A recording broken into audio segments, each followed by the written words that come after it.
how were people saved in the Old Testament? Nasaon sa man pamaagi, nangaluwas ang mga naa sa Old Testament. So how are people saved in the Old Testament? Lahi ba sa Old Testament kaysa sa New Testament? And we will address that question later. And Psalm 20 shows us Israel's faith in the Messiah centuries before Jesus was born. So kini nga Salmo, Salmo 20 nagpakita ni sa pagtuo diha sa Mesiyas, diha sa manluluwas sa wala pa na tao si Jesus. And to answer this question, atong tan-awon una the big picture of faith in the Messiah in the Old Testament. Then we will focus more closely in Psalm chapter 20. And after we build this big picture sa Psalm 20, we will walk through sa mga detalye ani sa Kapitulo 20 sa Salmo. And then to see what this psalm teaches us about Christ. No, bahing kang Kristo niini nga Salmo 20. Now, how were people saved in the Old Testament, no? Na saon sa man pamaagi nangaluwas ang mga naa sa daan tugon. God's people have always been saved by faith in Christ alone. The Old Testament contains the law of Moses, pero wala kini nagtudlo that we are saved by keeping the law. Klaro ang giingon sa writer sa book of Hebrews na ingon siya, chapter 11 verse 6, that without faith it is impossible to please Him. So dili nato hunaw-naon nga lahi ang pamaagi sa kaluwasan sa daang tugon. That is the misconception, labi na sa mga naghold sa dispensationalism. God's people have always been saved by trusting Him. It has never been by doing good works or obeying the Ten Commandments in order to be saved. The Old Testament itself makes this clear, that when God brought the Israelites out of the land of Egypt, they were not rescued because they had to earn it, but because He saved them by grace. And afterward, He gave them the Ten Commandments at Mount Sinai. Wala ni nagpasabot nga maningkamot ang mga Israelita, magbuutan sila, basin ay luwason sila sa Ginoo, ipagawas sila sa Ehipto. But no, they were saved by pure of God's grace. But you might ask, why didn't all the Israelites enter the promised land if they were saved by grace? Remember that only 2 of the generation kisagani ang nakasulod sa yutang gisaad sa Diyos. Silang Joshua and Caleb were allowed to enter Canaan, the promised land. Pero si Moses, yet Moses and Aaron were also saved, though they did not enter the promised land. As for the rest, sa tanan, God struck them down in the wilderness because of their unbelief and disobedience. Wala dyan sila nakasulod. Katong unang generation, mga Israelita, gikan sa Ehipto, wala sila nakasulod sa promised land tungod sa ilang unbelief o tungod sa ilang disobedience to the Lord. And to answer that question is that the Old Covenant or the Old Testament was a covenant of common grace and a shadow pointing forward to Christ. So katong kaluwasan nga nasinati sa mga Israelita were just a common grace, a covenant of common grace. They were delivered from the physical danger, not saved from the spiritual sin or the destruction of their souls. Kato, wala dito tinuod nga na naluwas sila sa ilang sala. They were saved from physical slavery, no? Pero dili to kaluwasan sa sala, no? Thus, atong balikon, the Old Testament was never teaches that salvation had to be earned. Then what did people in the Old Testament know and believe? Unsa man ilang gituuhan sa naa sa daan tugon. Unsa man jud ang nahilbalaan o gituuhan sa mga tao sa daan tugon. And more specifically, what did they know about Christ? Wala man sila nasayod nga ang Mesiyas nga matao maoday si Jesucristo. They didn't know His name. They didn't know what time or what exactly time would Christ would be born. And this is a complex issue, of course, but a number of places in the New Testament tell us what Old Testament believers believed. One of the clearest is 1 Peter chapter 1 verses 10 to 12. Nagiingon din concerning this salvation, the prophets who prophesied about the grace that was to be yours search and inquire carefully, inquiring what person or time the Spirit of Christ in them was indicating when He predicted the sufferings of Christ and subsequent glories. It was revealed to them that they were serving not themselves, but you, in the things that have now been announced to you through those who preach the good news to you by the Holy Spirit sent from heaven, things into which angels long to look. And then we see it in the beginning of the promise in Genesis 3:15, which is the very first announcement of the gospel in the whole Bible. Ang unang ebanghelyo nga ginasangyaw diha palang daan sa Genesis chapter 3 verse 15. This verse is often called the proto-evangelion, meaning the first gospel. And right after Adam and Eve fell into sin, when the world had just come under the curse, God did not leave them without hope. In that dark moment, He gave a promise of a coming deliverer. Speaking to the serpent, God said, mo man ni ang tungura nga nakasala si Adam sa Eva tungod silang pagsupak sa sugo sa Dios, ug mao ni gisulti kang Yahweh ngadto sa serpent, okay? Giving a promise to Adam and Eve. He said, I will put enmity between you and the woman, and between your offspring and her offspring, and he shall bruise your head, and you shall bruise his heel. Now, we see here that the first word of Christ's suffering, ningon dili na the serpent would bruise his heel. And from that point on, mga kaigsuonan, ang mga prophecies, ang mga predictions sa iyang pag-antos ni Kristo, nagsugod na og unfold sa tibuok Old Testament. In many ways, for example, Isaiah chapter 53, for example, that immediately comes to mind. It talks about the suffering servant. Where Christ is revealed as the suffering servant.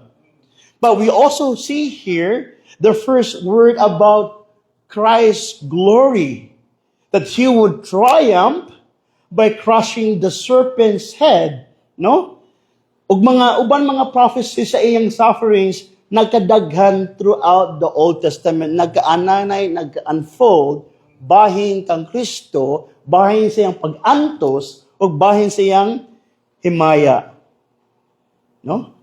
Ug mausab ang mga prophecies sa iyang kadaugan, victory, ang iyang gingharian ug ang iyang himaya. So all throughout in the Old Testament, nagisgot na daan kang ang Mesiyas nga umaabot, nagisgot sa iyang pag-antos, sa iyang gingharian ug sa iyang himaya. Now, what didn't Old Testament believers know? Unsa may wala nila nahibaw-an? Unsa may wala mahilbal sa mga believers sa Old Testament. According ni Apostle Peter, they did not know exactly kinsa jud ang Christ nga muabot, nor when exactly he would come. Wala man sila nakabalo kuno sa aman maabot nga Mesias. They knew what would happen to him because they studied their scriptures. They understood that he would suffer and that glory would follow. But they did not yet know his personal name. Di mo, wala man sila kay balo nga, si Abraham mo siya kabalo nga ang ngalan sa Mesias is Jesus, no? Nor did they know the exact timing of God's plan.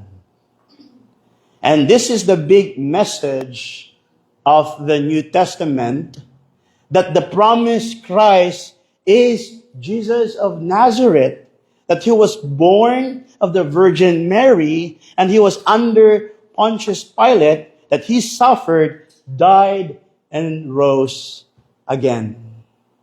And also, what does the Apostle Paul have to say about this? Usa may ikasulti ni Apostle Paul bahin ani.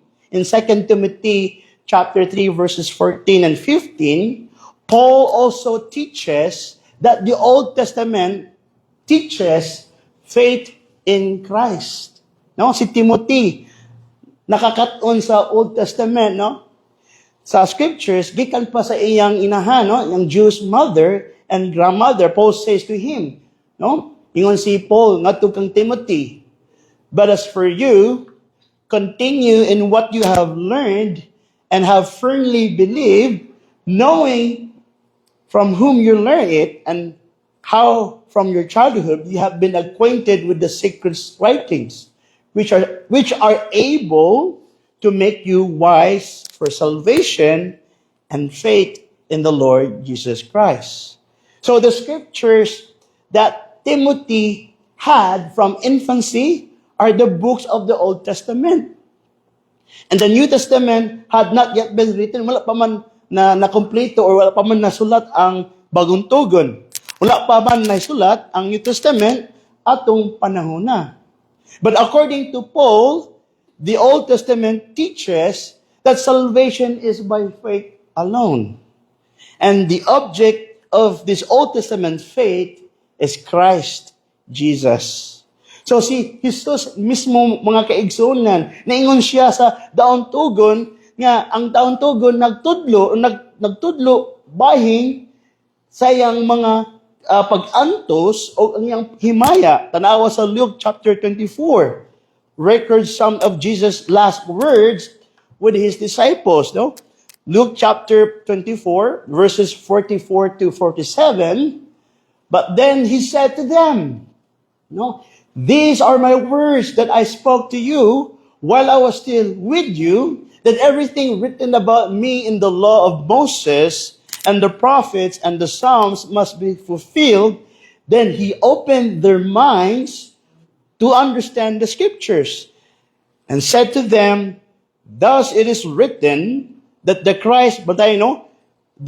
Christ should suffer and on the third day rise from the dead, and that repentance and forgiveness of sins should be proclaimed in his name to all nations, beginning from Jerusalem. So dili palangdaan, nagisgot na ang pag-antos sa Mesiyas. The law and the prophets are the two main sections of the Old Testament.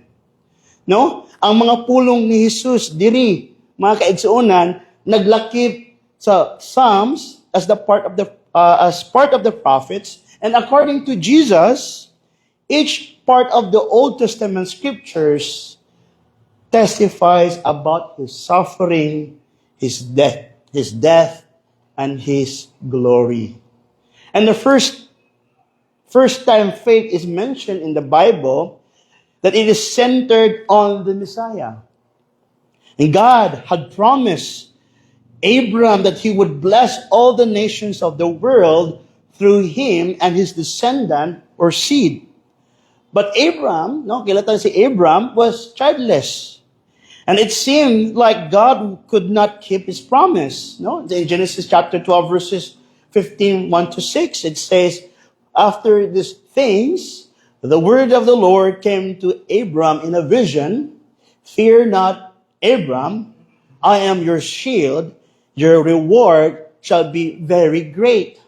But Abram said, O Lord God, what will you give me? For I continue childless, and the heir of my house is Eliezer of Damascus. And Abram said, behold, you have given me no offspring, and a member of my household will be my heir. And behold, the word of the Lord came to him. This man shall not be your heir, your very own son shall be your heir. And he brought him outside and said, look toward heaven and number the stars, if you are able to number them. Then he said to him, so shall your offspring be. And he believed the Lord, and he counted to him as righteousness. So this is one of the key Old Testament texts. No, muni ang pundasyon, the foundation for salvation by faith. No, si Abram was declared righteous on the basis of his faith. No, giisip siyang matarong tungod sa iyang pagtuo. Abram's faith looked forward to the Messiah. His one offspring or seed would become as numerous as the stars of heaven, and all the nations would be blessed through him. John Gill makes his comment about Genesis 15:6. Ningon si John Gill, Abraham believed in the promise of God that he should have a seed, and a very numerous one. He believed that the Messiah would spring from his seed, and he believed in him as his Savior and Redeemer. He believed in him for righteousness, and he believed in his righteousness as justifying him before God. And he counted it to him for righteousness, not the act of his faith, but the object of it. And not the promise he believed, but what was promised, and his faith received, even Christ and his righteousness, this was imputed to him.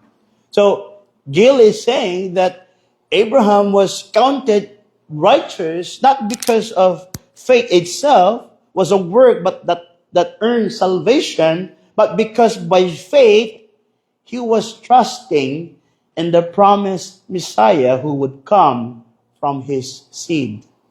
Abraham looked to Christ as his Savior and Redeemer, and therefore what was counted to him for righteousness was not the act of believing, but Christ and his righteousness received by faith. And so Abraham's faith, mga kaigsuonan, is the same kind of faith that the New Testament believers have. He may not have understood all the details of Christ's saving work and sacrifice, but at its very heart, his faith was trust in the Savior whom God would send. And all this helps understand what God's people believed before Jesus was born.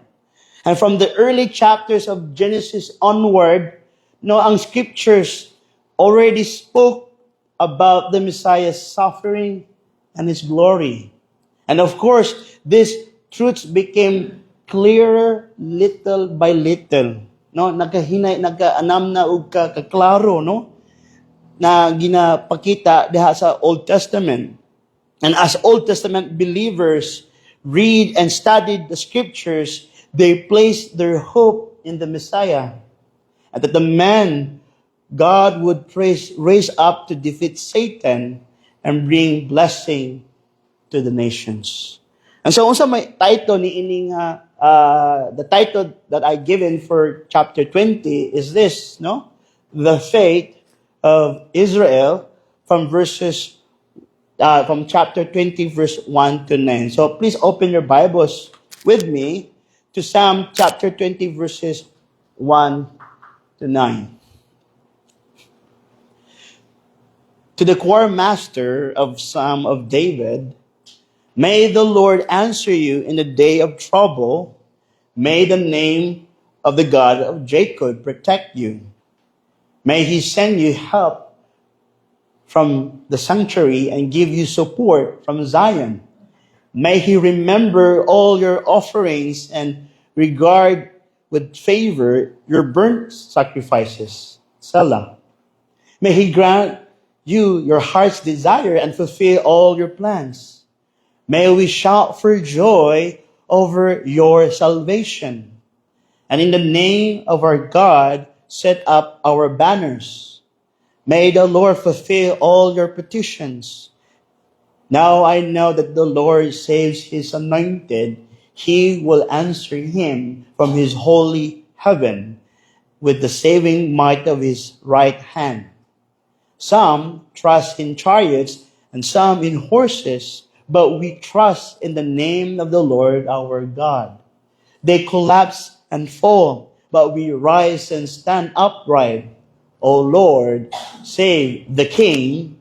May he answer us when we call. Sa Bisaya, no? Tubagon ka unta sa Ginoo sa panahon sa kalisdanan, panalipdan ka unta sa Diyos ni Jacob. Padadaan ka unta niyag tabang gikan sa iyang templo ug buligan ka niya gikan sa bukid sa Sion. Dawaton unta niya ang tanan mong mga halad o kahimutan niya ang tanan mong halad o sinunog. Hatagan ka unta niya sa imong gitinguha o palampuson niya ang tanan nimong laraw. O musinggit kita sa kalipay tungod sa imong pagdaog o sa laugan nato ang imong kadaugan pinaagi sa pagdayeg sa atong Dios. Tubagon unta sa Ginoo ang tanan mong mga hangyo. Karon nasayod na ako nga tabangan jud sa Ginoo ang iyang piniling hari.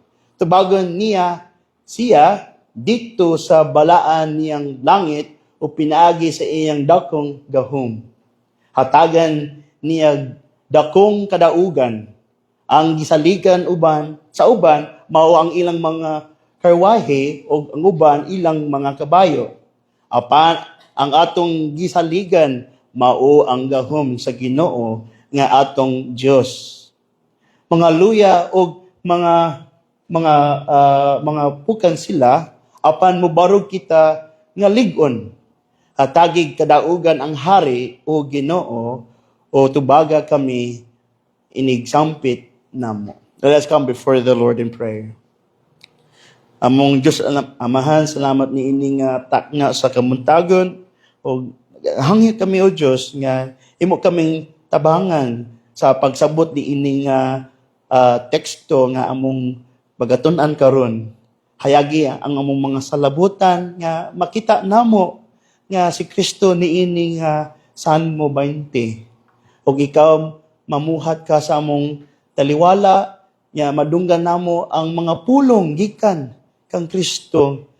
Kay diha ang iyang mga pulong mabatonan namo ang kinabuhi ug ang espiritu.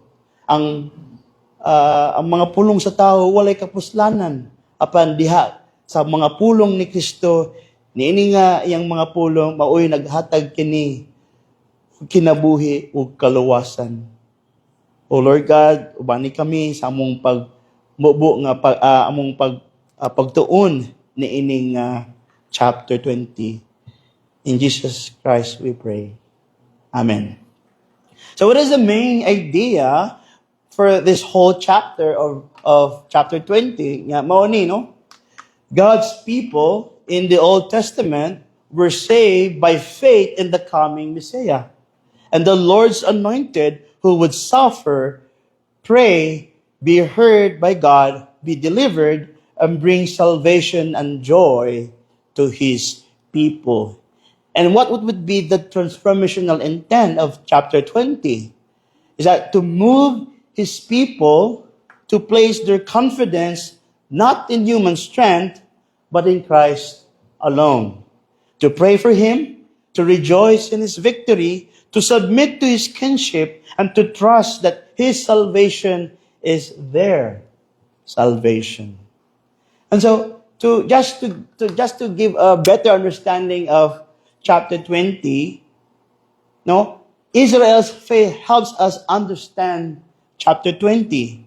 That this psalm was given to the choir master to teach the people to put their hope in the Messiah. No? Ang main point ani nga chapter 20 mga kaigsoon is that confidence that God will save His people and give Him victory. No? But who is this anointed king? Kinsa man jud kining anointed king nga gisulti diri sa Psalm 20. And some think this psalm was a worship liturgy before the kings of Israel went to war. But the introduction does not give us much background for the psalm. In the end, we simply don't know when or why it was written. And this could have been used when a king went to war. But there is no reason why it could not have been written as a prophecy of events far in the future. John Calvin concludes that the object, therefore, which David had expressly in view was to exhort all the children of God to cherish such a holy solicitude about the kingdom of Christ, as would steer them up to continual prayer in its behalf. So Calvin is saying that David wanted the people of God to love and care for Christ's kingdom, and in such a way nga dili sila muundang og ampo alang niini. And so the book of Psalms gives itself the context of reading Psalm chapter 20. No, kining mga nagsugod pa lang ni sa Psalm chapter 1, no, and 2. Mo ni ang introduction sa tibuok mga salmo. Ug sila nagset the stage for the psalms that follow. Di ba unsa gini naa sa Psalm 2? Kung nindumdum nato, Psalm 2 introduces us to Christ. Nga siya ang hari nga gi-anoint sa Dios o atubang sa trono. God rescued him and He rules the nations with the rod of an iron. And so in a real sense, the rest of the book of Psalms is about this king, about this kingdom, about His people, and the promise of a king in Psalm chapter 2 is the key understanding the whole book of Psalms. Busa, when we read about a king in Psalm 20, we should remember Psalm 2. And this keeps this eternal king in mind. And so, Psalm 20, mga kaigsuonan, they fit together closely with the more immediate context of Psalm 20 that come right before after it. No? One of the commentators, yun siya nga, the Psalm has several similar words and ideas with Psalm 18. And this suggests that the two Psalms have been placed side by side on purposes.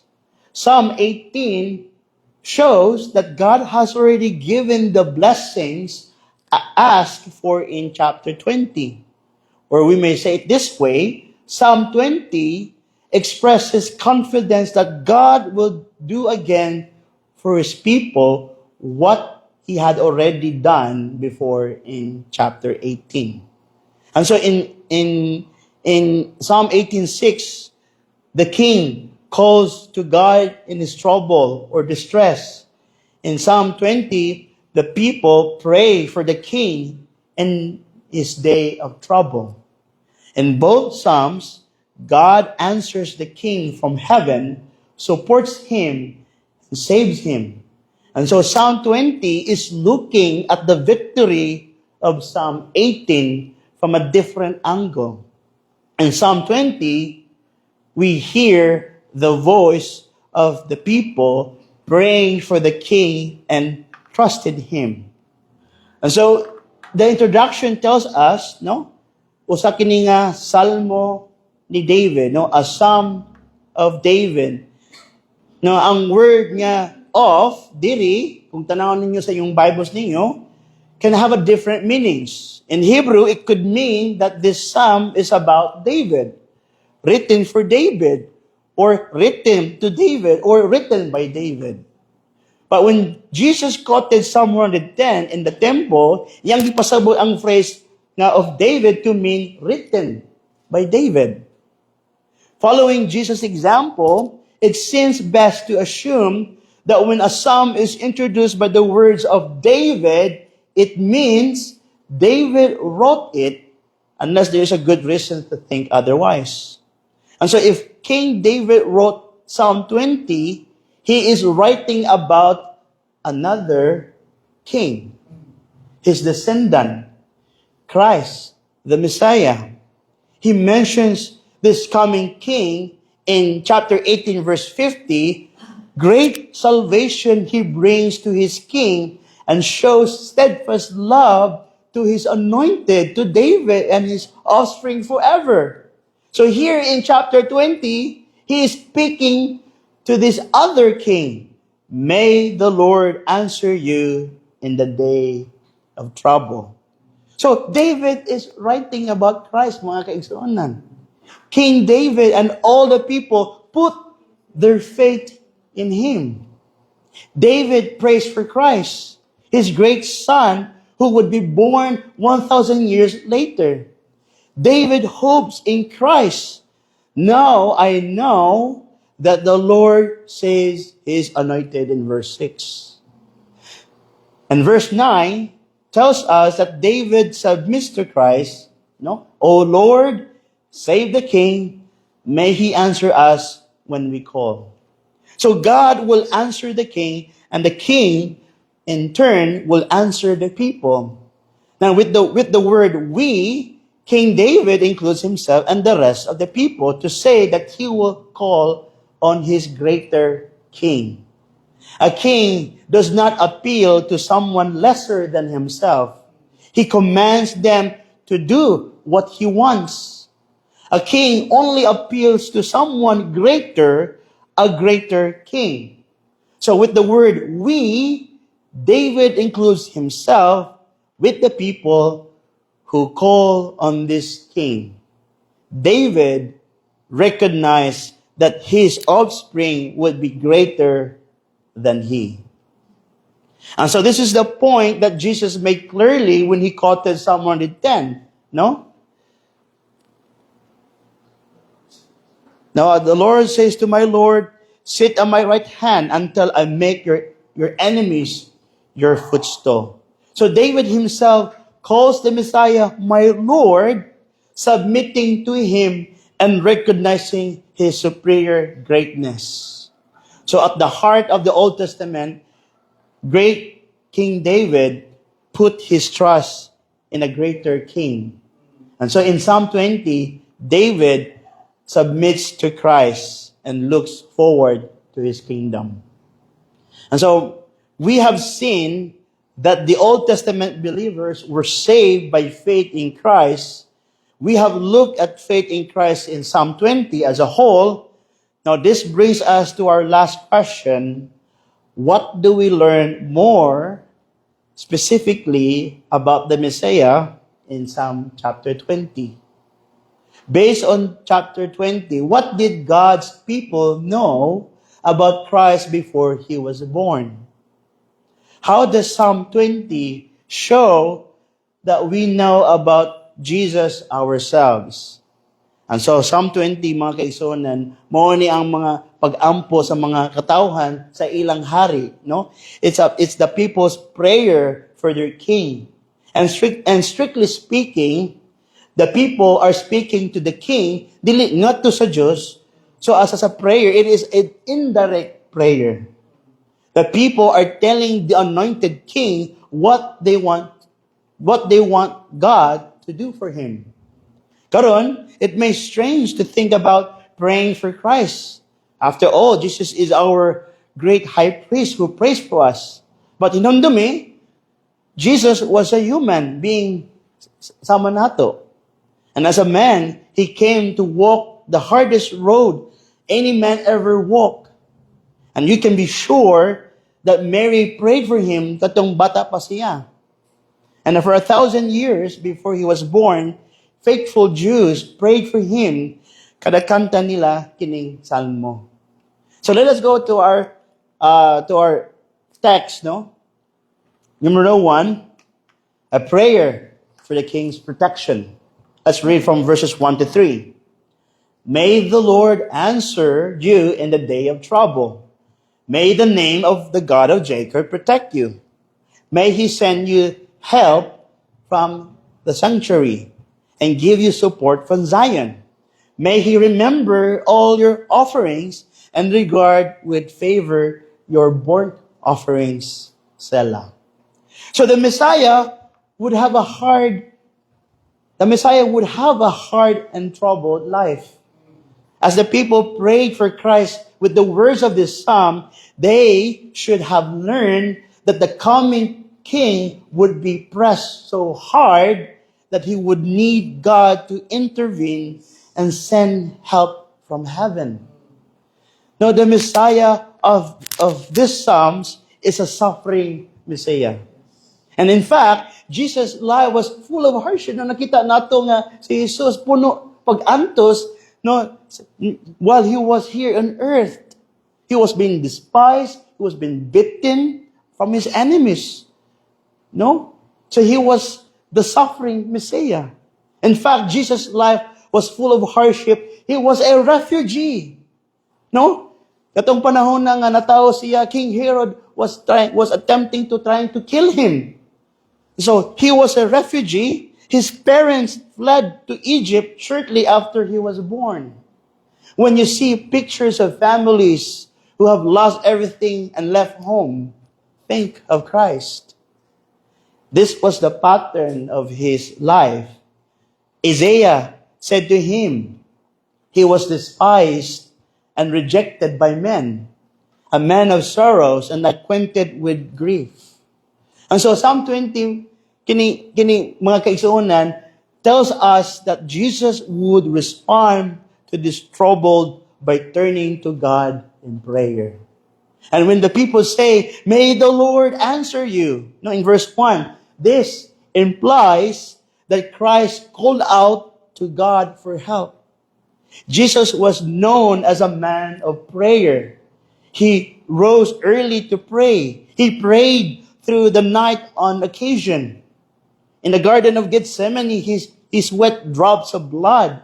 And although Jesus was alone at that moment, the prayers of God's people had come up to the Father for centuries on his behalf in the words of Psalm 20. Now, Andrew Bonar put it this way, wala na akong napilan. He said, no, this psalm is the prayer which the church might be supposed offering up. Had all the redeemed stood by the cross or in Gethsemane in full consciousness of what he was doing there, Messiah, in reading these words, would know that he had elsewhere the sympathy he longed for. When he said to the 3 disciples, my soul is a very sorrowful, even to death. Remain here, watch with me. End quote. And so, Peter, James, and John, so nahitabo katong at the Garden of Gethsemane when Jesus was praying, they were all asleep in the garden.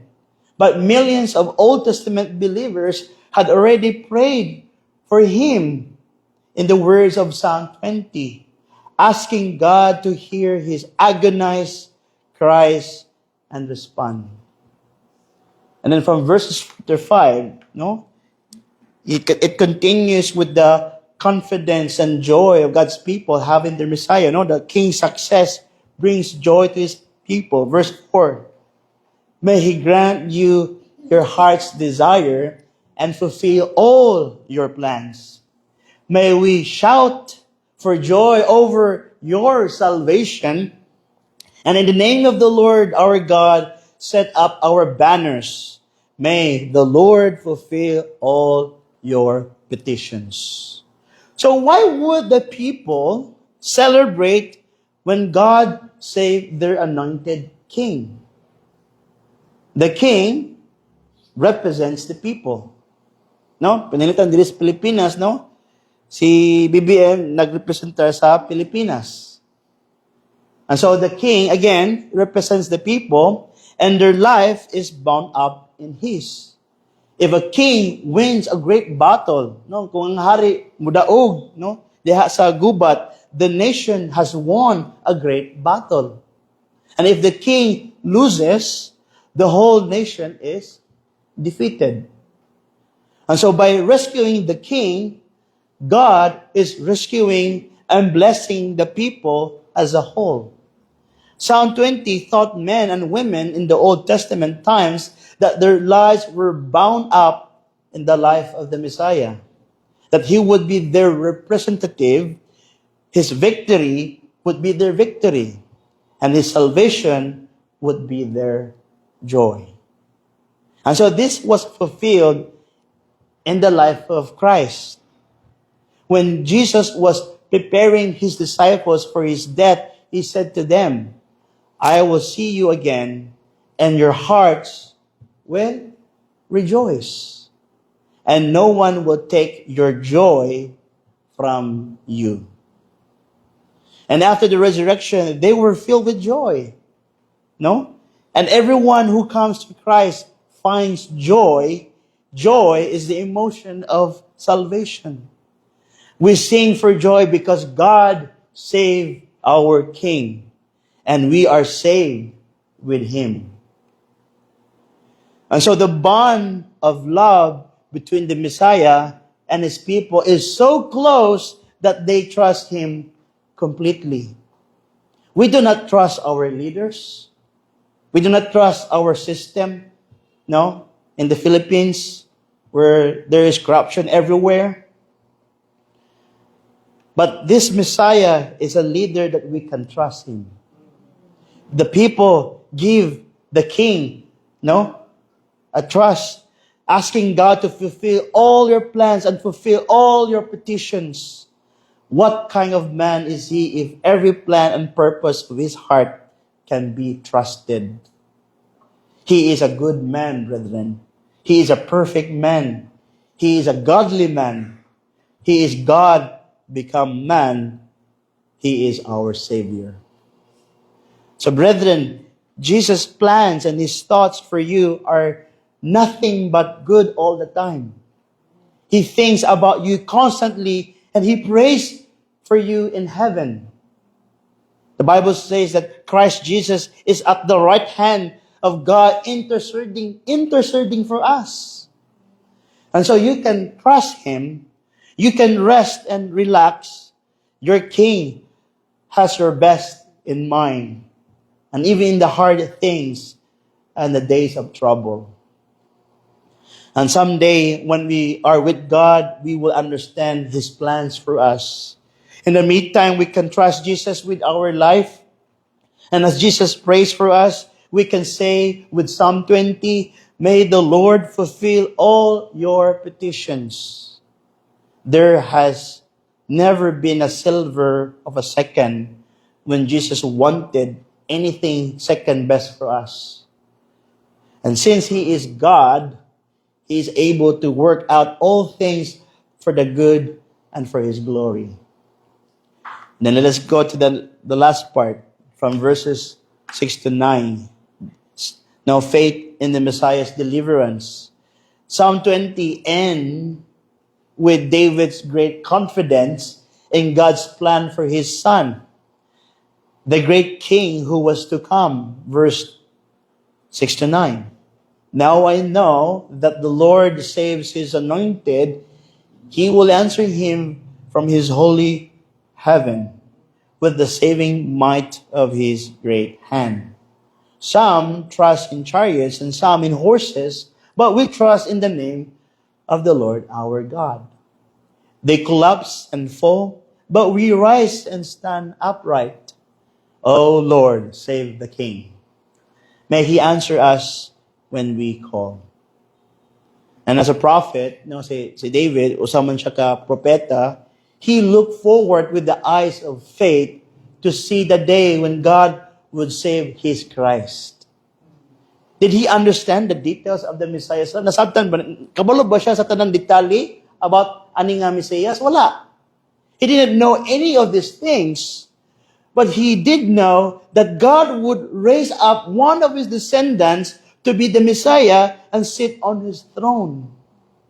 He knew that this king would suffer and that God would rescue him. He prayed for his great son, Jesus. David hoped in his great son. He trusted his great son. He submitted to his great son. And we know his name. And we know when he came, his name is Jesus of Nazareth. He was crucified under Pontius Pilate. But God raised him from the dead as King and Lord. The New Testament fills out the picture of his life. The question here, brethren, is, do you trust him? Do you trust him? God's people have always been saved by faith in Christ. So you need to believe in him today. And so for our reflection and response, the first one is that examine the true object of your faith. In the introduction pa lang we saw that nobody in the Old Testament was saved by keeping the law or obeying the Ten Commandments. From Abraham to David, they were saved by faith in the coming Messiah. Now, so wala sila nagbuhat or nagningkamot or nagbuhat o nagtuman sa balaod aron sila maluwas. No, they were saved by looking on the coming Messiah. Today, the question remains exactly the same. Are you trying to save yourself through your own good works, or are you resting entirely in the finished work of Christ Jesus? True saving faith trusts that his suffering and glory are enough to declare you righteous. No? Kaduha, rest in the perfect plans of your King. And as we noted, human power tends to corrupt. And human leaders often to let us down. But Jesus is a King we can trust with our entire future without needing to know the details first. Because of his plans and thoughts for you are nothing but good. You can completely trust him with your life. Now, are you fighting against current path for you? Or can you honestly say to him, may the Lord fulfill all your plans, knowing that he never wants anything second best for you. Third, that we need to find comfort in the King who suffered and now prays for you. Psalm 20 reminds us that the Messiah would walk a road of deep trouble, full of grief and full of agony. When you face the days of trouble, remember that you serve a King who was a refugee and a man of sorrows. But more than that, remember the reversal we see in the New Testament. For centuries, the Old Testament prayed for him in his distress. Now today, Christ is at the right hand of God interceding for you. Let that truth bring you deep comfort today. In other words, let that sink in. Fourth, repent of trusting in chariots and horses. Although I didn't able to explain this. But from here, David contrasts trusting in worldly power and trusting in the name of the Lord. Today, our chariots and horses might look different. It might be wealth. It might be political leaders. It might be personal abilities. It might be human strategies. But the temptation is the same. Where do you instinctively turn when trouble comes? And so this psalm calls us to drop our reliance on human strength and place our full confidence in the God who saves his anointed. And lastly, rejoice because your life is bound up his victory. And so if a king wins a great battle, the whole nation wins. And because Christ died, he rose again, and he conquered sin and death triumphantly, his victory is permanently credited to you. So you do not have to live a Christian life marked by defeat. Because he rose, you can confidently say with David, they collapse and fall, but we rise and stand upright.